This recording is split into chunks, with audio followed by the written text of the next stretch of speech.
We had the second meeting of the strategic dialogue on the future of the European automotive industry. We had a very good and a very intense discussion, productive discussion, and it's very clear it's now time to action. Action on a number of priorities, and I want to share my thoughts about that with you. First, the topic of innovation was dominant, of course. It should be the front and center of everything we do to secure the future of the car industry in Europe without any question. For example, we have agreed that we need a big push in software and hardware for autonomous driving. We know that global competition on this topic is fierce, so we have to act big and we have to be big. Scale matters in this topic more than ever before. And this is why we have agreed that we will set up and support an industry alliance. Companies will be able to pool resources. They will develop shared software, chips, and autonomous driving technology. And on our side, we will refine the testing and the deployment rules. We will also help launch large-scale pilots for autonomous driving, because the goal is very simple. We have to get autonomous vehicles on Europe's roads faster. The second topic that we also discussed is the transition towards clean mobility. There's a clear demand for more flexibility on CO2 targets. You all know the key principle here is balance. On the one hand, we need predictability and fairness for the first movers, those who did their homework successfully.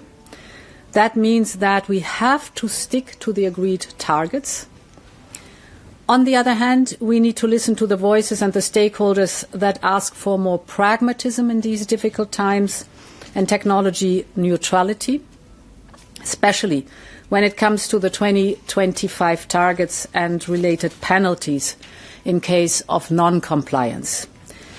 To address this in a balanced manner, I will propose a focused amendment to the CO2 standards regulation this month.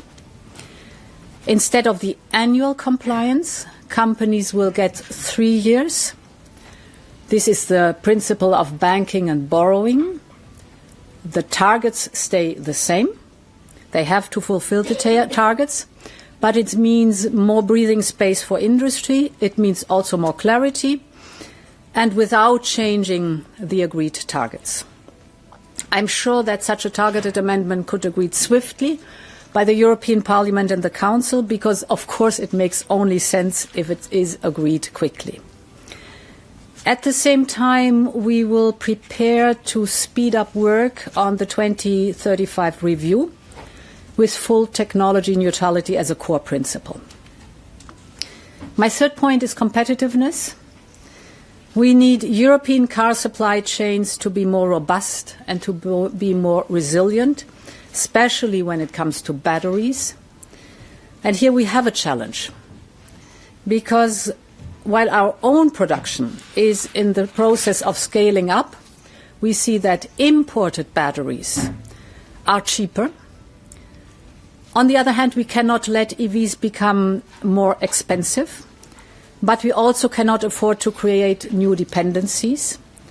So we will explore direct support for EU battery producers, and we will gradually introduce European content requirements for battery cells and the components.